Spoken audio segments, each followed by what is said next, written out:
মাওলানা রইসউদ্দিনকে নির্মমভাবে হত্যা করা হয়েছে।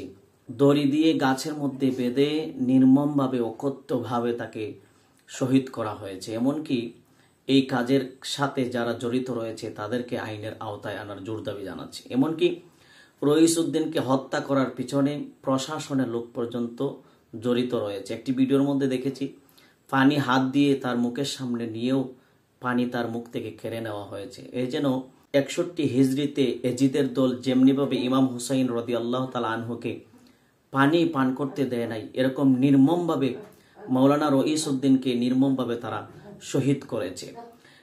এমনকি প্রশাসনের কাছে যখন তুলে দেওয়া হয়েছে তাকে চিকিৎসা পর্যন্ত করানো হয় নাই। বাংলাদেশের প্রতিটা দলমত নির্বিশেষে মুসলমান হিসাবে যদি একজন দাবি করে সেটার প্রতিবাদ করার দরকার। এইভাবে বাংলাদেশের প্রশাসনিক আইন যদি এত দুর্বল হয়ে থাকে এবং এই কাজের সাথে যারাই জড়িত রয়েছে তাদেরকে আইনের আওতায় আনার জোর দাবি জানাচ্ছি। সম্মানিত দর্শক, দেখা গিয়েছে রইসউদ্দিন শহীদের ব্যাপারে যে মামলা করা হয়েছিল মামলাটি পর্যন্ত নেওয়া হয় নাই। এমনকি যারা গিয়েছিল তাদেরকেও হেস্তনেস্ত করা হয়েছে। একজন ভাইকে নির্মমভাবে রশি দিয়ে বেঁধে গাছের সাথে বেঁধে 4 থেকে 5 ঘন্টা মারার পরে প্রশাসনের হাতে তুলে দেওয়ার পরেও তাকে চিকিৎসা করায় নাই, তাকে পানি পান করাইতে দেয় নাই।